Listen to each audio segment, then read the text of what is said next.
মধ্যপ্রাচ্যের যুদ্ধ মানেই আমাদের চোখে ভেসে ওঠে তেলক্ষেত্র, ক্ষেপণাস্ত্র, হরমুজ প্রণালী কিংবা পারমাণবিক স্থাপনা। কিন্তু বাস্তবে মধ্যপ্রাচ্যের সবচেয়ে বড় কৌশলগত দুর্বলতা এগুলোর কোনোটিই নয়, বরং এমন একটি অবকাঠামো যেটি ধ্বংস হলে কয়েকদিনের মধ্যেই একটি দেশের রাজধানী বসবাসের অযোগ্য হয়ে যেতে পারে। সেই অবকাঠামোর নাম ডিস্যালিনেশন প্ল্যান্ট। না, এটা আমার মুখের কথা নয়।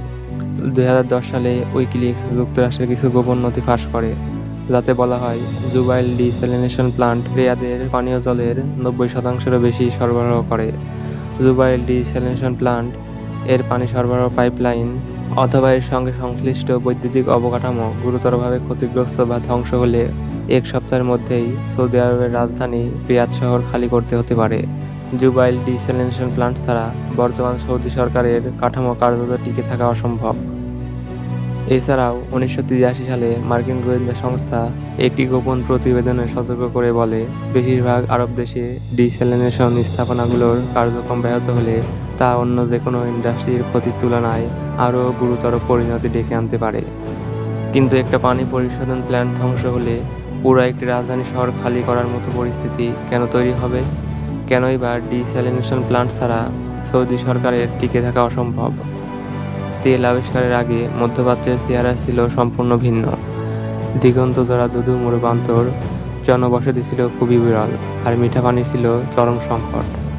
আর সেই সময় বিশ্বের পরাশক্তিগুলোর কাছেও এই অঞ্চলের গুরুত্ব ছিল অনেক কম।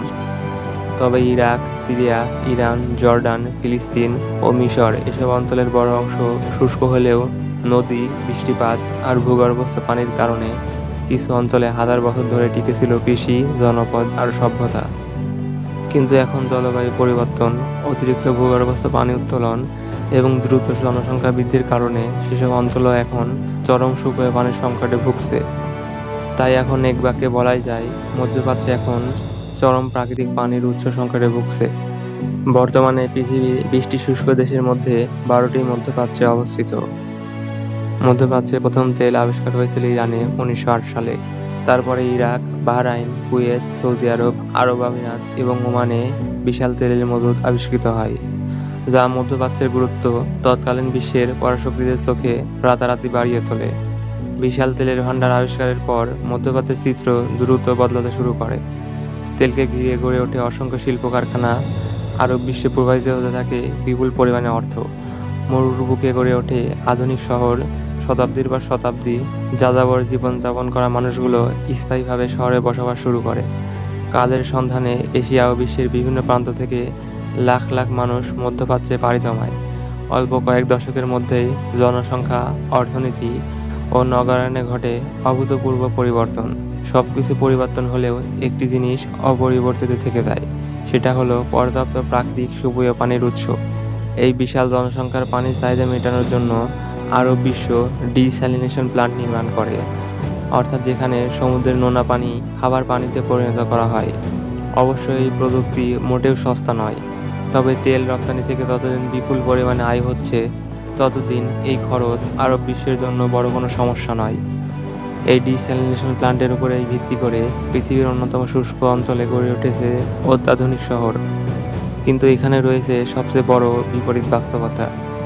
যে প্রযুক্তি মধ্যপ্রাচ্যের আধুনিক শহরগুলোকে টিকিয়ে রেখেছে, সেই প্রযুক্তি তৈরি করেছে এই অঞ্চলের সবচেয়ে বড় কৌশলগত দুর্বলতা। বর্তমানে কাতারের প্রায় ৯৯%, কুয়েত এবং ওমানের প্রায় ৯০%, বাহরাইনে ৯০%-এরও বেশি এবং সৌদি আরবের প্রায় ৭০% সুপেয় পানি আসে ডিস্যালিনেশন প্ল্যান্ট থেকে। যদিও ইরান ডিস্যালিনেশন প্ল্যান্টের উপরে তুলনামূলকভাবে অনেক কম নির্ভরশীল, মাত্র ৩%, তবে উপকূলীয় অঞ্চলে বহু শহর ও জনপদ এই প্ল্যান্টগুলোর উপর উল্লেখযোগ্যভাবে নির্ভরশীল। ফলে যেকোনো যুদ্ধাবস্থায় মধ্যপ্রাচ্যের ডিস্যালিনেশন প্ল্যান্টগুলো শত্রুপক্ষের জন্য হয়ে ওঠে এক মারাত্মক ট্রাম্প কার্ড। এর কিছু ঝলক আমরা সাম্প্রতিক ইরান-যুক্তরাষ্ট্র সংঘাতে দেখেছি। ৭ই মার্চ ২০২৬ যুক্তরাষ্ট্র ইরানের উপকূলের কাছে অবস্থিত কেশম দ্বীপে একটি ডিস্যালিনেশন প্ল্যান্টে হামলা চালায়। ওই হামলার ফলে অন্তত ৩০টি গ্রামে পানি সরবরাহ বন্ধ হয়ে যায়। এর পরদিনই বাহরাইন জানায়, ইরানের একটি ড্রোন মুহাররাকের কাছে অবস্থিত তাদের একটি ডিস্যালিনেশন প্ল্যান্টে আঘাত হেনেছে এবং উল্লেখযোগ্য ক্ষয়ক্ষতি করেছে। এগুলো ছিল সীমিত আকারে সতর্কতামূলক হামলা। এখনও যুদ্ধরত পক্ষগুলো ব্যাপকভাবে ডিস্যালিনেশন প্ল্যান্টগুলোকে লক্ষ্যবস্তু বানায়নি, কারণ তারা জানে যদি একবার এই অবকাঠামোগুলো পরিকল্পিতভাবে ধ্বংসের খেলা শুরু হয়, তাহলে পুরা মধ্যপ্রাচ্য জুড়ে নেমে আসবে এক ভয়ঙ্কর মানবিক বিপর্যয়। তাহলে বুঝলেন তো, মধ্যপ্রাচ্য মানেই তেলক্ষেত্র, পাইপলাইন, বিশাল স্কাইস্ক্রেপার, যুদ্ধবিমান কিংবা ক্ষেপণাস্ত্র নয়।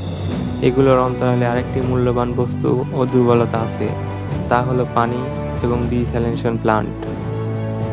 এমন একটি বিশ্লেষণধর্মী ভিডিও তৈরি করতে প্রয়োজন হয় অনেক পরিশ্রম, দীর্ঘ সময় এবং নির্ভরযোগ্য তথ্যসূত্রের। ভিডিওটি যদি আপনার দৃষ্টিভঙ্গিতে নতুন কিছু যোগ করে থাকে, তাহলে একটি লাইক দিন এবং আন্তর্জাতিক রাজনীতি, ভূরাজনীতি ও ইতিহাসের এমন বিশ্লেষণধর্মী ভিডিও দেখতে চ্যানেলটি সাবস্ক্রাইব করে সাথেই থাকুন। আবার দেখা হবে পরবর্তী ভিডিওতে।